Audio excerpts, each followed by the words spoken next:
All right, all you beautiful people, thank you once again for showing up here at the Solow Snake Podcast. This is episode number 7. Definitely getting things rolling. So just a quick reminder, I just wanted to say, if you find anything relevant in this podcast, please feel free to share it on any of the platforms that you may operate on. I think it helps get the awareness out there and start provoking the thought in a larger reverberation or pattern, if you will. And then I really appreciate any comments that I've gotten, in the thumbs up, even the thumbs down, on certain things, and the constructive comments, we'll say. Definitely appreciated those as well. So I just wanted to keep encouraging that and let you know that your opinion and your feedback is definitely valued with me. No, it doesn't change my life in that essence, but it does give me a broader sense of my audience. So definitely, if you got the handful of seconds, please, definitely want that feedback. And wanted to also give a shout out. I got a gift from one of my buddies. Wanted to promote the artist, whoever did it, and then give my buddy a shout out for sending it to me. But it's a really cool shirt. Wanted to kind of show it off here. If you haven't seen it, it's going to be some of the stuff that we're going to talk about today in part. So just wanted to give you guys just a glimpse of that. So your boy Solow Snake, that's how I do it. So here we go. Today's podcast is going to be the Dichotomy of 2020. So I call it the Dichotomy of 2020 because there's a pretty obvious dichotomy of happenstances that are occurring in a certain dynamic. That dynamic being the occurrence of between law enforcement and some of our minorities that are being killed.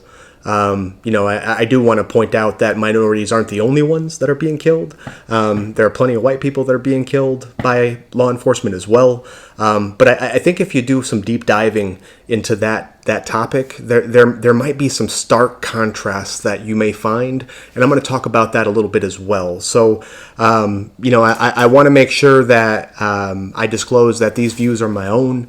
I don't want to come across like I'm speaking for all of any particular race. I wanted to also give some insight to the audience that I'm both black and white, so I have family members that are on both sides of that dichotomy, if you will. So I feel like it gives me a pretty unique perspective and an experience to base some of my talking points about. So I just wanted to kind of give you some background on that. So this podcast is about the minorities that are being killed, by law enforcement. That's not to say that there's not law enforcement that are being killed. Just to kind of set a stance on that. Let's understand that law enforcement, as valuable as they are to our society and things of that nature, which I totally agree with, they signed up for that job, and they knowingly put themselves in those positions. A lot of these minorities aren't of the same circumstances. So let's talk about it. So something that I find that's common in these dynamics are that there seems to be an aggressive excessive use of force a lot of times, not in every situation, but a lot of times from law enforcement. It does seem like those are things that kind of start the interaction or start the escalation in the interaction that leads to further things, and the response, often is also going to be something that could be problematic here. Because it further, enhances the danger level, by grappling or fighting with law enforcement, or refusing to obey their commands during a dangerous crisis type situation, and they're trying to assess situations. It makes it really difficult in those situations. Definitely not saying in any context that it warrants the person that's in that situation to be killed by law enforcement.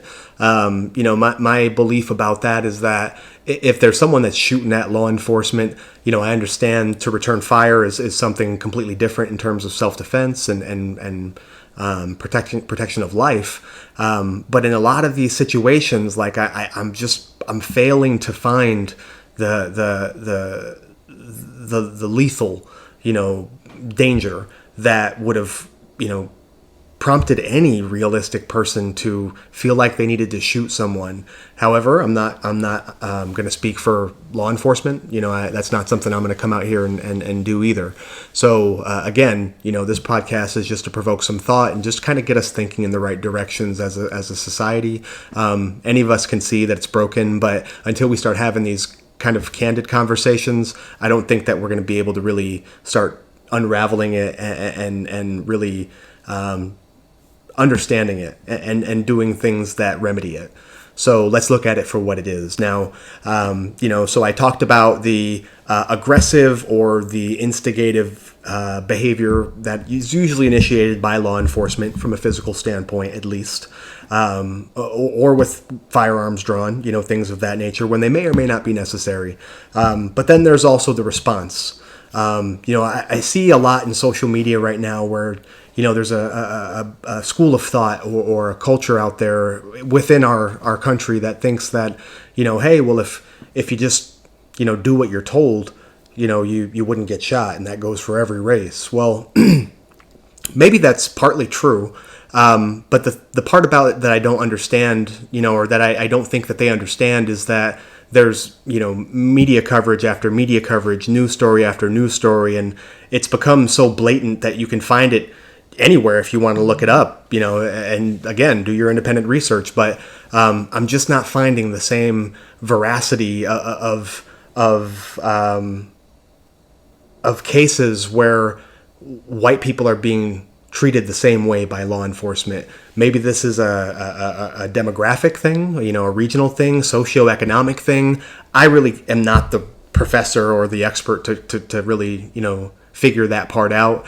But it does really seem apparent that, I'm just going to say in plain English, that white people can get away with a little bit more erratic behavior than minorities.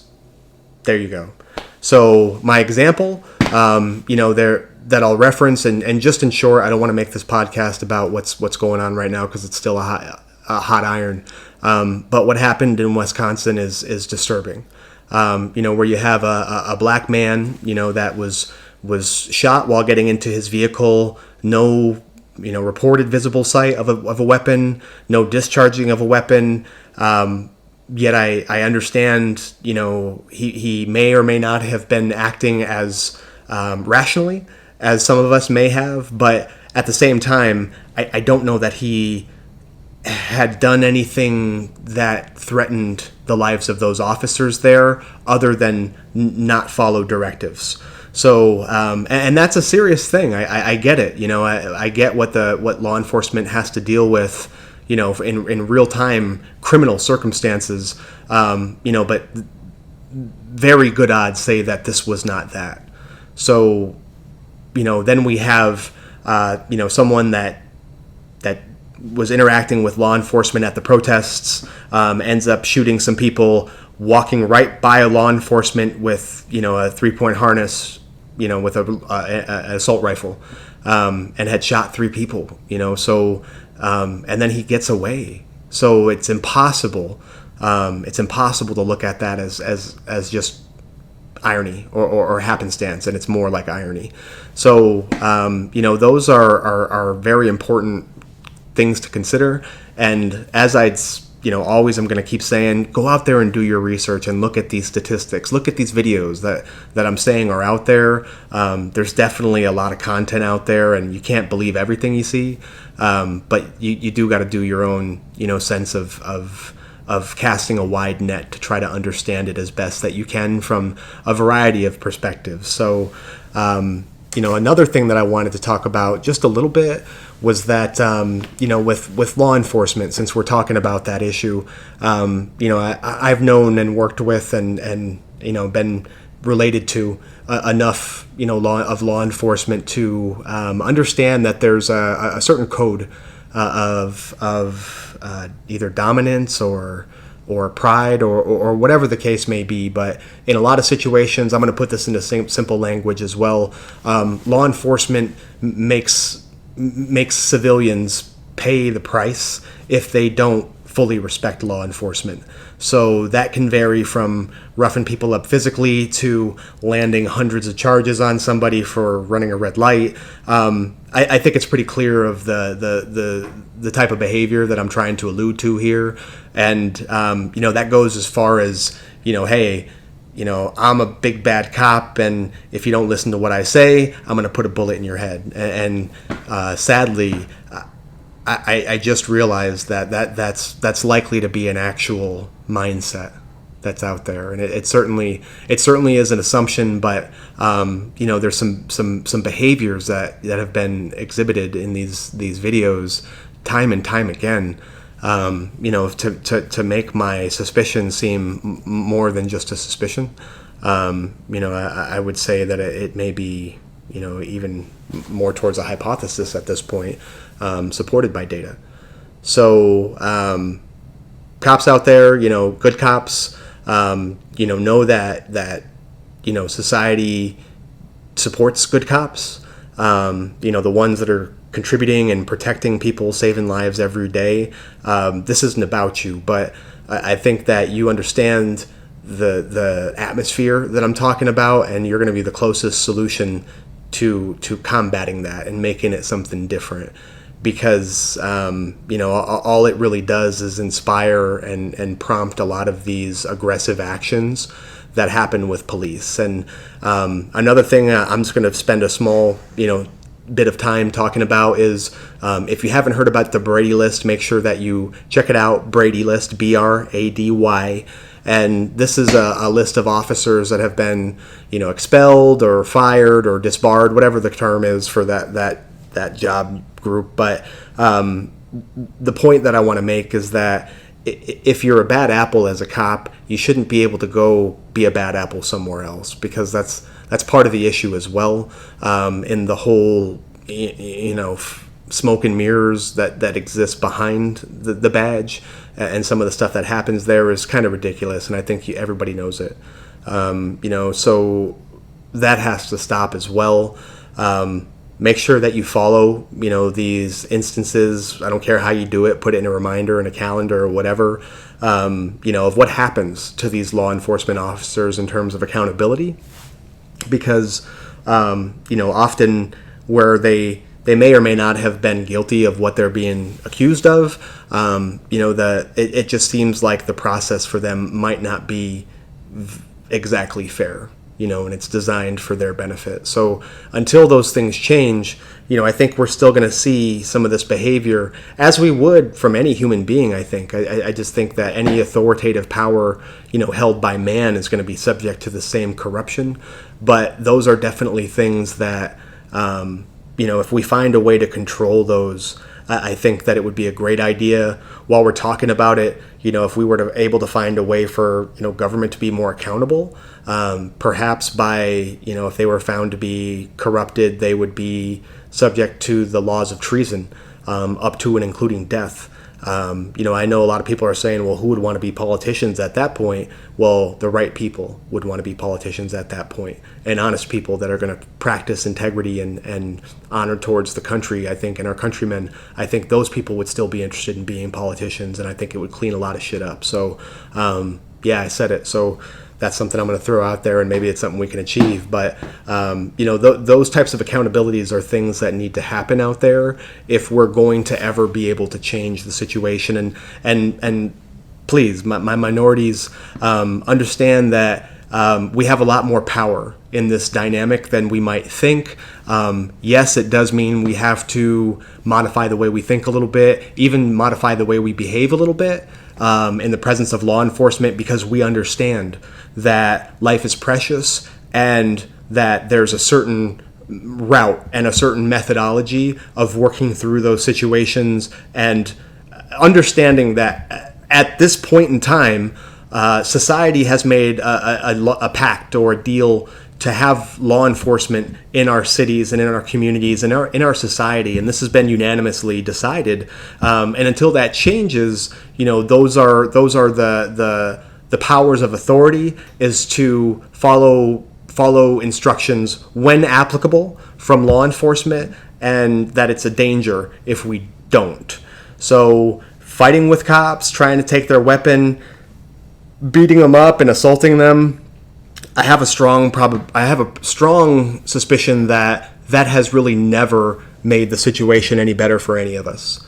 So, let's try to think this one out and understand that we have some power in this situation also to keep our lives and not go through this stuff, and to understand how to make a change, after the fact of the interaction, is a lot more effective than being killed and not being able to foster that change anyway. Oh man, I talk a lot. So the other thing that we're going to talk about a little bit is we're going to talk a little bit about the Black Lives Matter, and we're going to talk a little bit about defunding the police. So I don't know where the organization came from. I don't really know as much as I probably should, about the span and the breadth of Black Lives Matter. I do want to say that what it means to me can mean what it means to me. So to me, it's a collective. There's no one building, no one person, no one organization, and there's no one race. Black Lives Matter spans across all minorities, because it's not just black people that are getting killed and treated this way, by police officers. I'm going to go out on a limb and say that all of us minorities would be subject to the same type of treatment, maybe to greater or lesser effects, but they would all be subject to that same type of treatment from law enforcement. So what needs to happen there is reform in law enforcement. I think the bar needs to be raised, and training needs to be given. So in a lot of ways, more money needs to be allocated to those functions for law enforcement so that we can get the right people in those places and raise that bar. But back to the Black Lives Matter thing, I know, and I think a lot of people know, and I can't be sure, but I feel like a lot of people know that Black Lives Matter is encompassing of multiple different races, but it doesn't give our brothers and sisters, in minorities, the same platform for them to stand on with us. So, just something I wanted to throw out there. Minority lives matter. Off-white lives matter. I don't know, but the point is that this is more than just about black people. This is also about our brothers, that are brothers and sisters that are Mexican, Asian, Indian. I'm sure we can all attest that the racism doesn't stop and start with black people only. So until all of the paradigm is changed, it's never going to work. So let's think about that. At the same time, I think it rubs also white people the wrong way. Not that it's going to make it any different if we changed it to minority lives matter or whatever the offshoot was. But I think at that point it paints a more comprehensive picture that it's more about equality than it is about one particular race, equality for all, than it is for one particular race. And that's just my 2 cents about that. I'm going to support the concept and the life of the movement no matter what. And that's what I'm doing here with this podcast. So the other part about defunding the police is that it's often abrupt or surprising to a lot of people that have made this agreement with society to have law enforcement there to protect them and their families. So the aspect of defunding suggests that we're going to remove them from society, and I don't know that's going to be a solution. I think we've seen contrary to that in a lot of the absence of law enforcement situations that have happened. Me personally, I'd like to keep law enforcement in my community. I've got plenty of bullets and guns, but if I can avoid doing that, then I definitely want to try to avoid that and have the presence of law enforcement that deters people from doing that. I don't know if we're going to be able to avoid that, quite honestly, with the way that everything has been going, in this country and in the world. Human rights and equal rights is something that hasn't just been going on in the United States only. But if you watch closely over the past 18, 24 months, these are things that have been echoing across the entire world and has been a disparity across the entire world for human rights. So those are definitely things that we're going to have to figure out as a human race. So one of my buddies was talking about, whether or not it was capitalism that contributed to racism and vice versa, and that you may or may not be able to have one without the other. But, my pushback to him was just saying, hey, is that across the entire world? Because there's a lot of societies that aren't capitalist societies where, there's some serious racial, injustice that's happening. So, that was just crazy. But, at the end of the day, when we're talking about, all this stuff that's happening with minorities, in law enforcement, so many of these guys, they look like, either people that I'm related to or people that I grew up with or that I work with. And, it's just been so crazy seeing, so many of these things happen to people that could have been me, that could be my kids, that could be my family. So, I really want to do the best that I can about trying to put some realistic and pragmatic solutions out there. I feel like, some of the stuff that I talked about earlier may have been difficult for a lot of my audience to hear, just depending on which side of the coin that you find yourself on there. But it was necessary for me, just to put that out there in a respectful way. Thank you for listening this far, if you've gotten this far, and for giving me the opportunity to kind of share my thoughts. And I hope it inspired something with you, to be able to share with, those in your circle and be part of the solution as well. So that's pretty much all I wanted to talk about with the podcast. I did want to, in the spirit of some of the topics that I talked about, I wanted everybody to really closely follow the case that happened with Chauvin, with Officer Chauvin. There's some interesting things that are happening right now with them trying to relocate the case and just kind of sweep it under the rug. And that's kind of some of the stuff that I've been talking about when I'm talking about the lack of accountability or the deception of accountability there. But if we don't follow it as a society and keep track of this stuff, then we're going to keep losing and we're going to keep being fooled. So, we're too damn smart. We've come too damn far, and I just want to make sure that we continue evolving. And with that, I'll go ahead and end this podcast here. But thank you again for checking it out. Don't forget to thumbs up, thumbs down, or just thumbs up. Double thumbs up, and add your comments, and that's share it wherever you can. So peace to everybody out there, and take care of yourselves. May the force be with us.